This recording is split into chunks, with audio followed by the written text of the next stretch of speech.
Now on Sunrise and streaming on CrossroadsToday.com, a search is underway this morning for a missing one-year-old. We'll tell you what we're learning about his disappearance from the Houston area earlier this week. Turning now to the Crossroads, a man convicted of robbing a bank in Victoria will learn his fate at the end of the month. 25 News now has the latest. And across the nation, the special counsel investigating President Biden's handling of classified documents say he will not be prosecuted. More on the special counsel's report just minutes away. And we're expecting to see some showers and thunderstorms coming our way a little bit today and a little bit tomorrow. We'll take a look at that in the weather coming up. A Goliad tiger has found a new home. I'll have that coming up in sports. You're watching 25 News Now Sunrise. Good morning and thank you for joining us. I'm Carolina Astrain. And I'm Parker Cox. And today it's the 9th day of February 2024. The time is now 6:31 on our Friday morning, and it's National Toothache Day. Toothache Day. Do you ever have any toothaches? I don't think I've ever had a toothache personally, but one that comes to mind is from, I'm going to mention another movie, Citizen Kane. Citizen Kane. The main love interest is introduced via toothache. Via toothache, huh? That's interesting. It's a great movie by Orson Welles. I'll have to go check that one out too. Yeah? Lots of movies I got to watch with Carolina, or what she's telling me, so got lots of movies. All right, Parker. Well, how is our weather looking today? It looks like it'll be kind of pleasant until tomorrow, that is. Yeah, it's actually going to be a little bit pleasant tomorrow as well, even in the background of those showers and thunderstorms. But we'll take a look at that just a second, because if you're all tuning in with us this morning, you're looking at a live look at eastern Victoria, where it is a little cloudy out there this morning. Quite nice yet again for the second morning in a row, and also a little bit humid as well. Right now, about 64 degrees out there here in the Crossroads, but with the dew point just 1 degree off of the temperature, you got a 96% humidity. And that's exactly what is driving up that possibility for some fog this morning. Looking at your visibility all across the area, we're all seeing some single-digit visibilities out there this morning, with a 5.5 mile visibility down there in Beeville, looking like the worst one right now. But the good news is that fog will be out of our area by around 9 to 10 a.m. this morning, as that sun starts coming up in the sky. But looking at your weather headlines for the rest of this weekend and into next week, we got that patchy fog this morning. It's going to stick around for the next few mornings, with Sunday morning to be in the last morning that we have that fog. But we do have some thunderstorms starting to develop tomorrow morning, and it's going to stick around all day tomorrow. Look at that future tracker in just a second, because for the rest of this weekend, it's going to be nice and warm in the background until Sunday. We get that cool front. In fact, looking right now, nice and warm right now in the morning. All of us in the mid-60s this morning, enjoying all that lovely, lovely weather. In fact, with that warm morning, we're going to have another nice warm day today, getting up to about 74, 75, maybe even 76 yet again today. But for the rest of this weekend, it's going to stick like that until that cool front arrives on Sunday, bring us right back into the 60s next week. And we'll take a look at those rain chances and more in just a few moments. Back to Carolina. Thank you, Parker. An Amber Alert in Houston has been upgraded to a statewide search for a missing one-year-old. Noah Johnson is at the center of the search this morning, and authorities say he's in dire need of medical attention. Witnesses say they last saw Noah with his mother, 38-year-old Camila Johnson, on February 6th at around 12:30 p.m. on Space Center Boulevard. Camila Johnson's reportedly driving a white 2007 GMC Yukon with Texas license plate STM 7097. Witnesses say Noah had on a navy shirt with flower print pants at the time of his abduction. Call 911 if you have any information on their whereabouts. It's almost sentencing day for a man convicted of robbing a Victoria bank last year. Derek Taylor will stand before Judge Nelva Gonzalez Ramos on February 26 to learn his fate in the case. A jury found Taylor guilty on 2 counts of bank robbery after he robbed the Prosperity Bank on Northeast Sacklands Parkway last February. The sentencing will take place at the Martin Luther King Jr. Federal Building in Victoria. A man is on the run this morning after escaping police custody Wednesday night. Wharton police say Waynard Austin escaped shortly after his arrest on 7 felony warrants. Police say Austin is wearing a black hoodie, blue jeans, and white shoes. He's also reportedly still in handcuffs. If you see him, call 911. Wharton police say he's not a threat to public safety. Now to our top story across the nation this morning. The special counsel investigating Joe Biden's handling of classified documents has declined to prosecute the president. However, special counsel Robert Hur found that Biden's practices present serious risk to national security. Among the classified documents, The report says Biden retained were details about the 2009 Afghanistan troop surge. The report says Biden willfully retained and disclosed classified materials, but the evidence does not establish Biden's guilt beyond a reasonable doubt. Hull's report was careful to make distinctions between Biden's case and that of former President Trump, highlighting Biden's cooperation with National Archives and the Department of Justice. A tragic update in the search for 5 Marines on board a military helicopter that went missing Tuesday night in a remote area of Southern California. Yesterday, the 3rd Marine Aircraft Wing issued a statement confirming that all 5 Marines perished in the crash of a helicopter as it was flying from Creech Air Force Base in Nevada to Miramar on a training mission. The Marines were part of the 361st Marine Heavy Helicopter Squadron, Marine Aircraft Group 16, part of the 3rd Marine Aircraft Wing. Efforts are underway to recover their remains after the location was discovered in a remote area of Cleveland National Forest in Southern California. The Vince Lombardi Trophy arrived in Las Vegas for the big game on Wednesday. A FedEx Express delivery van transported the trophy to the big game experience presented by Toyota, officially marking the first time Las Vegas and the state of Nevada will welcome the big game. 3-time big game champion Jerry Rice carried the trophy from the FedEx truck to its place inside the big game experience, where it will remain on display through Saturday, February 10th. The Kansas City Chiefs and the San Francisco 49ers are set to square off on Sunday. And that leads us to your viewer poll. You can scan the QR code right there on your screen to take part. We ask you, do you plan to watch the big game? Okay, let's take a look. 46% of you say yes, and 54% of you say no. Maybe you have to go to bed early. All right, we want to keep hearing from you. Come to crossroadstoday.com/vote to take part in our viewer poll. Remember to subscribe to our YouTube channel, Crossroads Today. Hit the like button and click that notification bell. The time is now 6:36 on our Friday morning. Here's a look at what's coming up on 25 News Now Sunrise. A Victoria mother says her daughter faced bullying in the Victoria ISD. The special counsel investigating President Biden's handling of classified documents has released his report. I'm Mike Ajachi reporting in Washington. Coming up, what he's saying about the president's mental acuity. And also coming up after the break, we'll take a look at your school bus forecast, followed by your weather and health forecast. And later on Sunrise, we'll take another look at the timing for those thunderstorms coming our way tomorrow.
Well, good morning, Crossroads. If y'all are tuning in with us this morning, you're looking at a live look at Cuero, where it is still pretty cloudy out there this morning.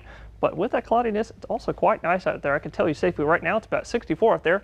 Also quite humid as well out there this morning, but our gauges are not working because the National Weather Service is having some gauge issues this morning. But if you're seeing your kiddos out the door, it is going to be nice yet again today, just like yesterday, starting at about 63 this morning. A little bit of fog out there this morning, so please be careful if you see any of that on the road this morning. It'll be out of our area by about 9 or 10, but it'll be also warming up nicely today, right back to about 75 degrees today, with those mostly cloudy skies, and also a very, very slight chance of an isolated shower or two, a really light shower this afternoon. But looking at your weather and health forecast, the tree pollen is the only thing that's moderate today with all those strong winds that we had over the last few days, but Everything else is green lights, go for launch. But for the rest of this weekend, we do have that cool front coming on Sunday, which is going to ramp up those shower chances with thunderstorms coming our way tomorrow morning. We'll take a look at that in just a few moments. Back to Carolina.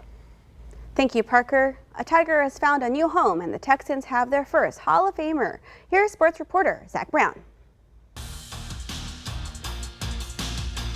We had another commit this time. It's a Goliad Tiger going to play football, and that is Marcus Cisneros. He signs to play at Southwestern Assemblies of God University. He was a defensive back for the Goliad Tigers, a team that just won a district title after having not won a game just a few years prior. The program has grown a lot because of seniors like this, and he's excited to see his goals come to fruition and is thankful for the Goliad Tiger program.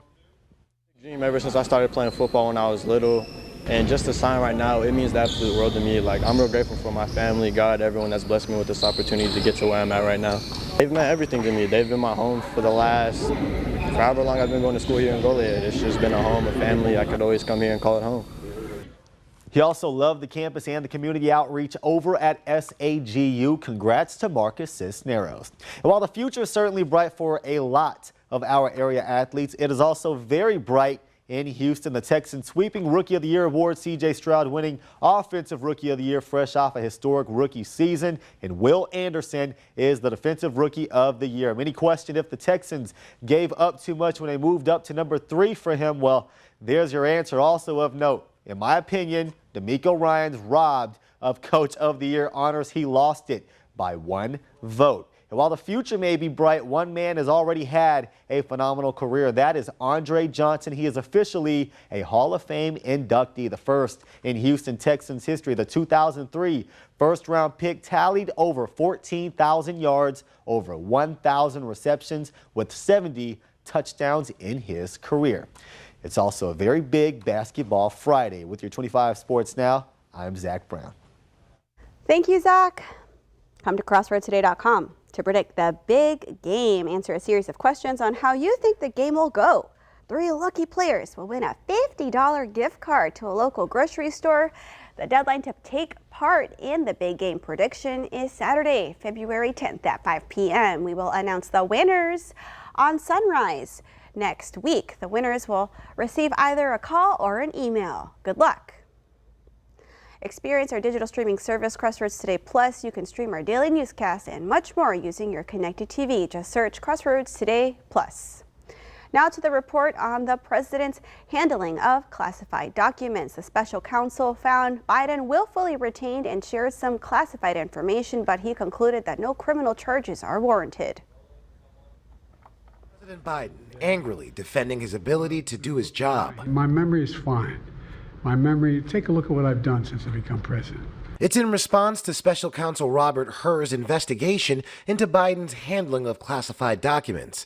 In the 345-page report issued Thursday, Hur, who was appointed by former President Donald Trump, wrote that his assessment of Biden's mental acuity and power of recall was hazy, fuzzy, faulty, and having significant limitations.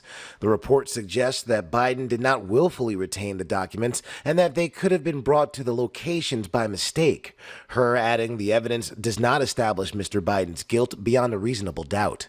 While Biden will not face charges, Hur describes their interview from October, noting Biden did not remember when his term as vice president either began or ended.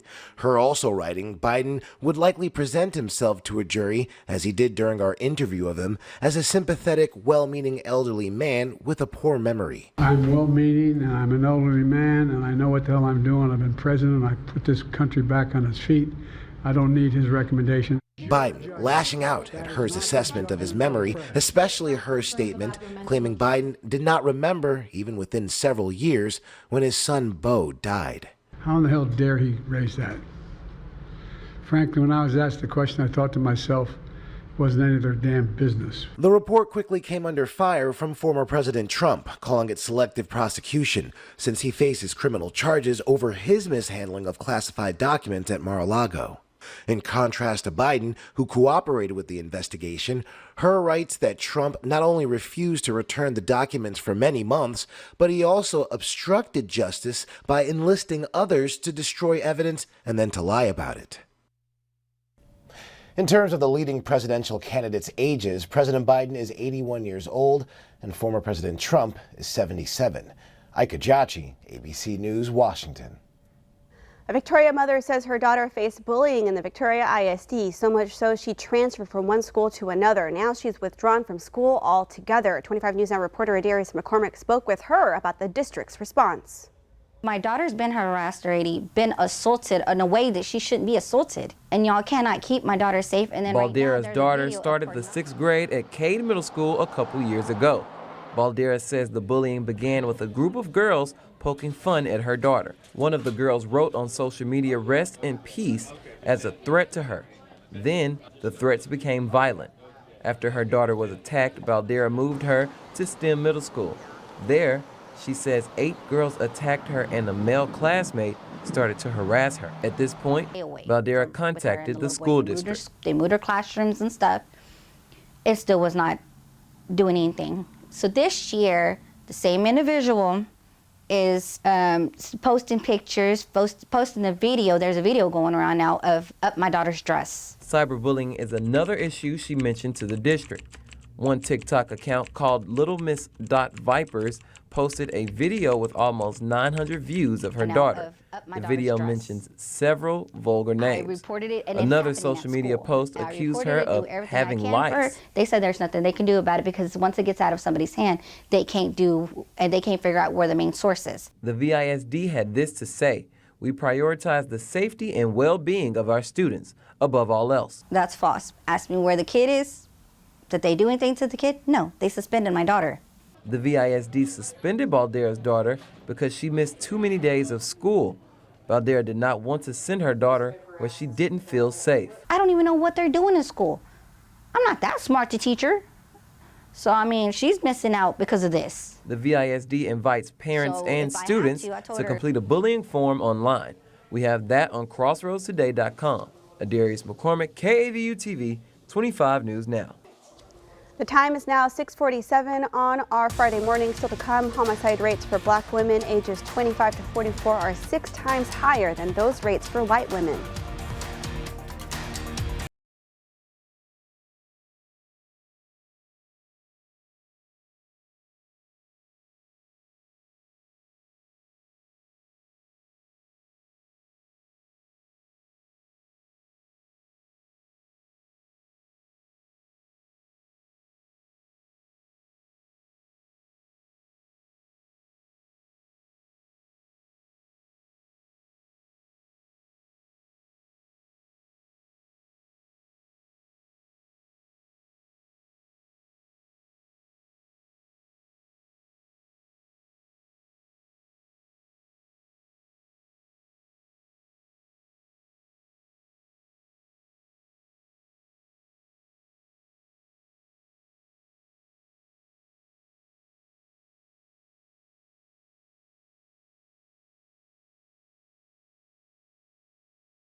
Well, good morning, Crossroads. We are expecting to see maybe some showers come our way this afternoon, but definitely coming our way tomorrow in the form of some thunderstorms. Taking a look at your future tracker here. Well, like I said, maybe it's coming our way this afternoon, or maybe even forming by noontime. There might be 1, 2, or 3 real light isolated showers, just like we had yesterday. There was a couple in our area yesterday, but going into tonight, it's going to cut off just a little bit, kind of calm down a little bit before we get those thunderstorms starting to develop tomorrow morning, right around 6, 7, or 8 a.m. And then that's going to kind of persist throughout the rest of the day until right around the late evening, right around 6, 7 p.m. tomorrow, when it finally kind of starts clearing up a little bit with us, or mostly cloudy skies still hanging on to us. But with those thunderstorms that are coming our way tomorrow, the National Weather Service actually has issued a level 1 out of 5 severe risk for tomorrow, and that actually includes part of Victoria, actually, and also some of our other counties as well. But the biggest risk associated with that is probably going to be the winds. There's also a very slight chance for some really tiny hail. We're talking like pea size, maybe like a quarter of an inch above that. But then a tornado cannot be ruled out. But very unlikely with tomorrow's storms. But looking at your radar right now, because there are a couple of really light drizzle kind of showers up there in Gonzales. But look at the system that's coming our way tomorrow that just came off of California. Is this center of low right there spinning over Colorado, and that's what's going to give us those thunderstorms tomorrow. But today the showers are going to come off of this system that also came from California just a few days ago. But looking at your rain totals for today probably just getting up to less than 1/10 of an inch for sure. But tomorrow, lots more rain coming our way tomorrow, maybe 1.5 inches. But we'll take a look at that more in just a few more moments. Back to you, Carolina. Thank you, Parker. Homicide rates for black women ages 25 to 44 are 6 times higher than those rates for white women in the same age range. That's from a study from Columbia University published Thursday in the journal The Lancet. The lead researcher says violent deaths for black women were higher in areas where inner city investments were minimal. Wisconsin had the greatest racial disparity for female homicide rates. Black women there were 20 times more likely to die compared to white women. The findings are based on CDC data in 30 states from 1999 through 2020. The study's lead researcher says lawmakers need to create policies that focus on the root causes of violence against black women. About 2 million hand steamers were recalled. The Consumer Product Safety Commission says the problem is they can spray hot water where the steam is supposed to come out. The units were sold under the brand names SteamFast, Vornado, and Sharper Image. Vornado has received 122 reports of water spraying, including 23 reports of burns. The steamers were sold at Walmart, Bed Bath & Beyond, Amazon, and other retailers. Affected customers can get refunds or replacement units. About 13,000 of them were also sold in Canada. Still to come on Sunrise News to know before you go. An innocent bystander was shot by an alleged shoplifter at a sporting goods store.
An innocent bystander was shot by an alleged shoplifter at a sporting goods store in Times Square Thursday night.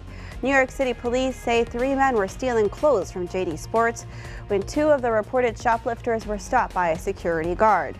One of them pulled out a gun and fired. It missed the guard but struck a 37-year-old woman in the leg. The suspects fled. One of them was caught and taken into custody by NYPD officers, but the other one, the gunman from the sports store, fired at officers twice. The officers did not return fire. The suspect got away and authorities are still looking for him. The victim, who appears to be a tourist, was taken to a local hospital and is expected to survive. Former President Donald Trump has won Nevada's Republican caucuses. His supporters waited in long lines to get a chance to cast their votes for the former president. Former UN Ambassador Nikki Haley rejected the caucuses as rigged and instead decided to run in Tuesday's GOP primary, where she was beaten by the none of these candidates option. Thursday's win is the 4th contest that former President Donald Trump has captured on his march to the GOP nomination.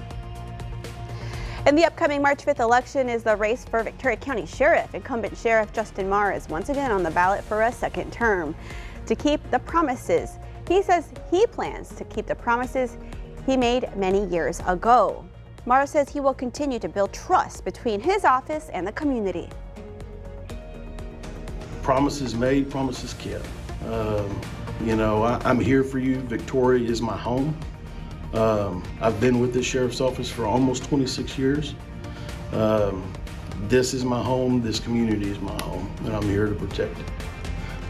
Also running for the Victoria County Sheriff's position in the Republican primary is Melissa Rendon-Wasachek. She has 28 years of experience in law enforcement. Early voting begins on February 20th and ends March 1st. Election day is Tuesday, March 5th. The National Weather Service has issued a river flood warning for the Crossroads. A river flood warning for Victoria and Calhoun counties is in effect until this afternoon for the Guadalupe River near Bloomington. As of 2 a.m., the river was at 19.7 feet. Flood stage is 20 feet. FBI agents disrupted a plot by 3 men to travel to the Texas-Mexico border to kill Border Patrol agents and immigrants crossing illegally because they believe the country was being invaded.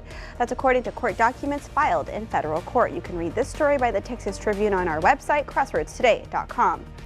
And we want to invite you to experience our digital streaming service, Crossroads Today Plus. You can find it on your connected TV through Amazon Fire TV, Roku, Apple TV, and Android TV. Just search Crossroads Today Plus. And we do have time for a final check of our forecast with Parker. Parker, what can we expect this Galentine's weekend? Well, this Galentine's weekend, Carolina, you can expect some a little bit nicer weather, a little bit warm weather, but also some showers and thunderstorms. But right now, you're looking at a live look at Victoria. We're looking at that pretty sunrise with those clouds over us right now. But with those clouds over us is nice and warm still, about 63 right now. But the dew point 1 degree off, got a 97% humidity. So still a little bit of light fog out there this morning. In fact, all of us are in those single-digit visibilities right now. So please be careful out on the roads this morning. That fog will be out of our area by around 9 to 10 this morning. But all across the board, we are all in the 60s this morning. And with that warm morning, we're going to have another nice and warm day yet again today, getting up to about 75 today, while others in the south are in the 80s down there. Nice warm day today. But with that warm weather in the background, we're going to have possibly some more showers this afternoon. Looking at your feature tracker here, by around noontime, maybe in the afternoon, there might be 1, 2, or 3 real light isolated showers, just like we had yesterday. There's a couple light showers out there yesterday, dropping just about less than 1/10 of an inch. But going into tomorrow morning, we've got those thunderstorms starting to develop and going to persist for the rest of the day until the evening. But after that front comes through on Sunday, we're back in the 60s and then warm right back up yet again to the 70s late next week. All right, thank you, Parker, and thank y'all for joining us. Have a wonderful Friday, and remember to subscribe to our YouTube channel, Crossroads Today, and join us tonight for 25 News now at 5, 6, and 10. Make it a great weekend.